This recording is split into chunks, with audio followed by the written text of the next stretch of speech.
Hey guys, welcome back. I want to talk to you about self-esteem and about gang stalking. So, one thing, at least how they did it with me, is that the first thing that gang stalkers are going to do is that they're going to lead you astray to make bad choices. They're gonna do everything possible to make you homeless. So they're gonna try to push you into doing drugs, they're gonna try to get you to pick up a vice. Gang stalkers have tried to indirectly manipulate me into gambling. They know that sex is pretty much my weakest point, and I know that, and they know that that is how they can get me to behave in a way that would push the gang stalking agenda forward. Now, now, so the the whole purpose of leading you astray is that so that you kind of lose your morals. Gang stalkers have told me, have suggested me, oh, you should do porn, oh, you should do this, oh, you don't shoot up, why don't you do a booty bump, why don't you do a hot rail. Like, they have been trying to push me into consuming a lot of drugs, even when I said no. Like the one time that I hooked up with this guy who was telling me, oh, he was literally telling me, oh, you should go give up your butt, to homeless guys in your tents. That would be so hot. And he was like topping me while he was saying that. And then that's when I was like, okay, that was freaking weird. So then he stopped, and then he asked me if he could put some Tina in my butt, and I said no. And then he put it anyways, and then I kicked him out. So they play dirty. They play as dirty can possibly get. Watch my video, the dirty work. That is, I cover all of these type of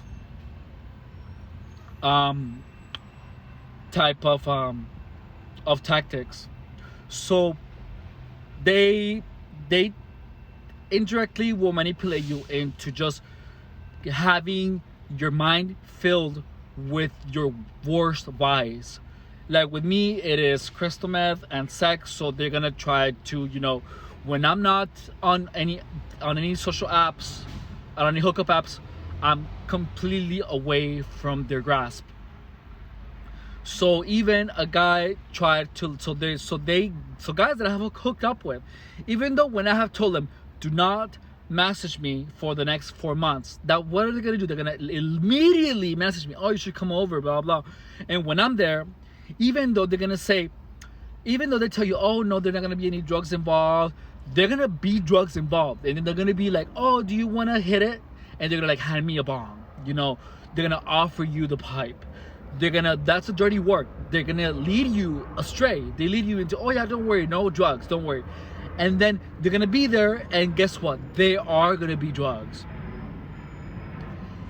So these people are not honest by any means. So they're gonna get you, they're gonna pretty much, it's a trap. It is a trap to get you into behaving in the way that is self-destructive.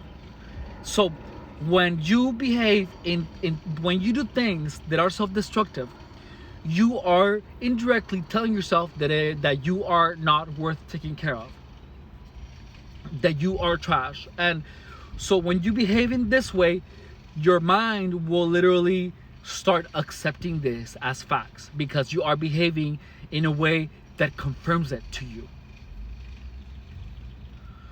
So the one thing that has always kept me at bay is going to the gym. I have always gone to the gym, but I have gone to the gym even when I haven't slept in 3 days. So I have been pretty much torturing my body and forced it to work even when it's exhausted. And when they try to keep you up for they have tried to keep me awake for many days, and it has led me to have a couple of car accidents. Thankfully, I drive a BMW and I drive a 3 Series, and this car is, well, the seats can be laid completely flat, so they can turn into like a bed. It's freaking amazing. Also, there is a giant bar that goes from one end to the car to the other. And one time I had an RV parked in front of me. Just they moved far from my car, and they literally slammed my car, and it moved my car to it. Everything just pushed me back, and nothing happened to this car. Nothing, not a scratch, not a crack, absolutely nothing. So that's when I said I'm keeping this car, and I am always gonna drive a BMW, because these cars are designed to protect the to protect the driver and not the pedestrian. So if someone gets in your way, nothing's gonna happen to your car. But and whatever gets in you, it's like a tank. It's insane. This car is heavy. It's the shizzle. I love it. So there has been times where I have been out for days, and I have had like a car accident, and it costed me like $7,000 to fix it. And after that, it has been a really good car. So, anyways, back to it. They're gonna lead you astray, and they're gonna lead you into behaving in ways that are self-detrimental.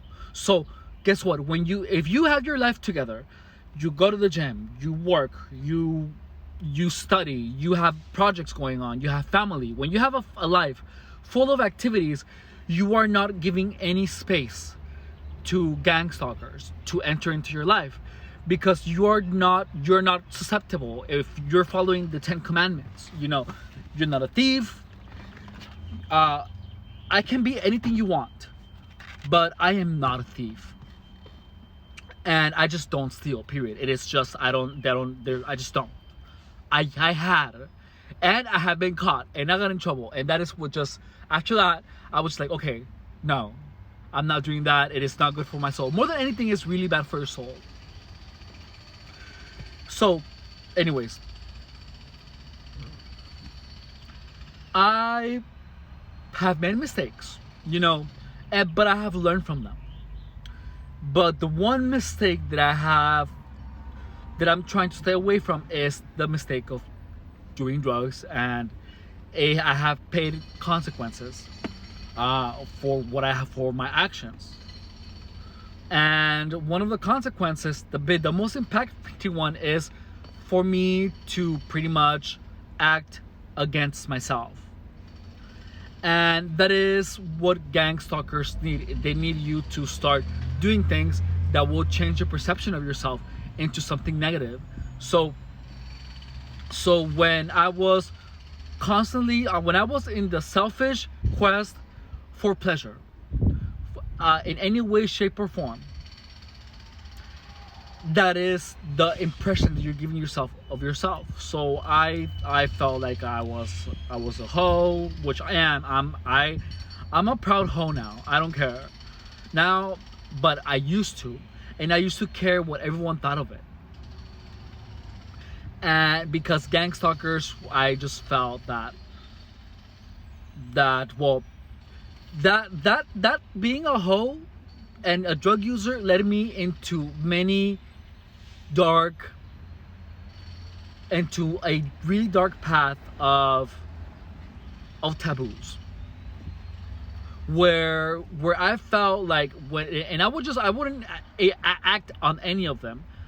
I would read about them, but I felt like, that contaminated my mind. That is in a way that is irreversible. And when your mind is contaminated with ugly things, gang stalkers have kind of a way of using this contamination against you, because it makes you feel dirty. It dirties your soul, and it makes you feel like you are the fact that you have this contamination in your head, which is something that you shouldn't have, and it makes it toxic. So you feel that you are a lot of things, and because these ugly taboos are in your mind, when you're getting gang stalked, you feel that they know everything that you're thinking, and they attack that, or at least it feels like they attack that. And I don't care anymore, even though I do my best not to care, because I can't. It's easier now that I'm further away from all of that, and I am not engaging with gang stalkers at all. They are engaging with me, but I'm not engaging with them. And I think that is the best defense, is when you're not engaging with the gang stalkers, where you eliminate the complete access that gang stalkers have to you, which is why I am not following any. I'm not doing anything of the things that I used to. I am filling my life with positive things. So later I'm going to talk to you about your five senses, and about the five senses are what feeds data into your mind, and how you have to do your best to keep your mind clean. We have so much to talk about the mind. I have my experience in life has led me to Hinduism. Hinduism is the science of the mind. Even though they use all these gods, but they represent a lot of things. I have been one with the universe, where I literally had my soul just pop up to my crown, and then I just had an internal orgasm where I was one with the world, and with the universe. The energy of the universe and I were one, and it was one of the most beautiful experiences I have ever had. But we're gonna talk about that later. So we were talking. What was I talking about? Let me see. Also, every time I have, and I'm gonna tell you how I'm starting to organize this. I'm starting to have this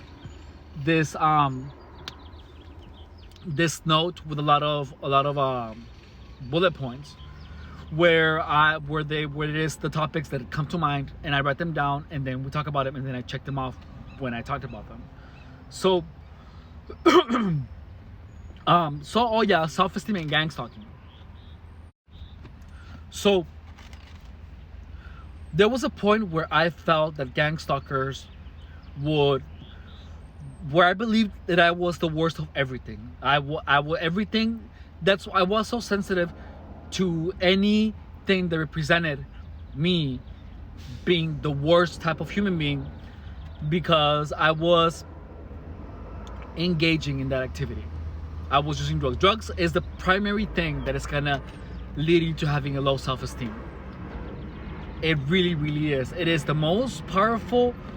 It is the most powerful way, and the easiest and the fastest way that gang stalkers have an access to your self-esteem.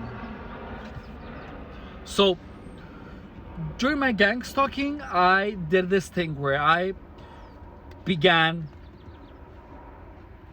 when the tables began turning, was when I took a Coursera work on cybersecurity.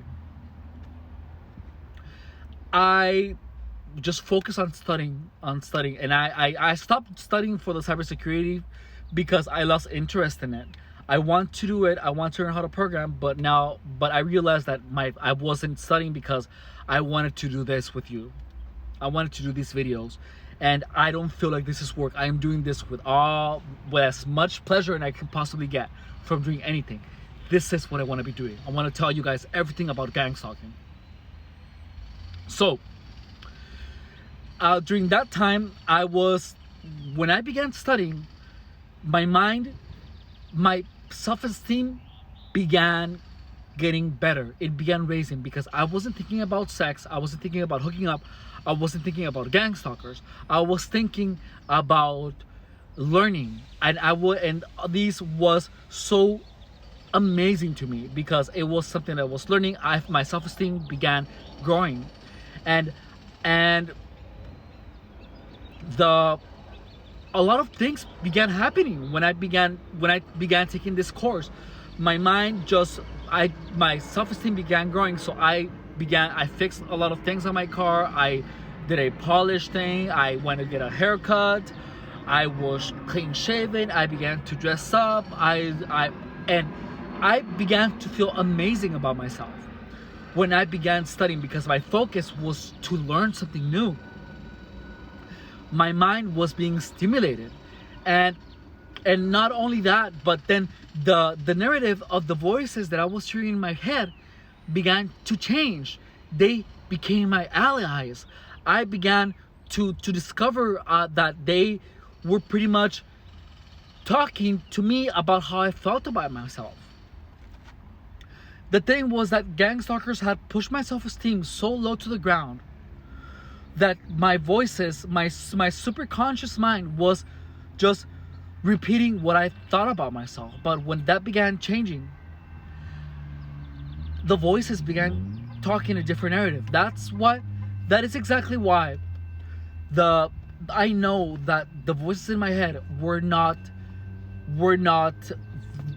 being projected onto me. I learned that they were part of me because the voices began changing when I changed how I felt about myself. And that is just how it was. Like, do you hear that car beeping? If I was in the gang stalking mindset, I would feel that those were gang stalkers beeping their car to interrupt me. But I know that it was because there was a car with a loud engine that just drove by it and activated that car alarm. So you start seeing things. I began seeing things differently. I began to see behind the veil, which is that, so me getting my self-esteem up and filling the empty voids in my life with mental stimulation, with positive things, positive thoughts, changed everything. Like, whenever someone used to say positive, I used to think that was HIV positive. And I used to feel that people who used the word positive were attacking me indirectly, which is something that they were doing, but they're trying to get at you. They were trying to use keywords to get me to react, but I never reacted. Even though they had an impact, I ignored them. I pretended like they had no effect on me, so they stopped using it, and they tried to keep using all kinds of different keywords to get me to react. But you just don't react. You completely ignore them like if they meant nothing. Typically, when they use a keyword, and your first reaction is to look at their face to see if they said that on purpose. But you don't even look at them. You just keep doing what you're doing. You pretend like nothing ever happened. You pretend like you didn't see it. And then they're gonna just start throwing all kinds of words at you to see what clicks. But your job is just to pretend like nothing is clicking. Anyways, I'm done talking about this topic.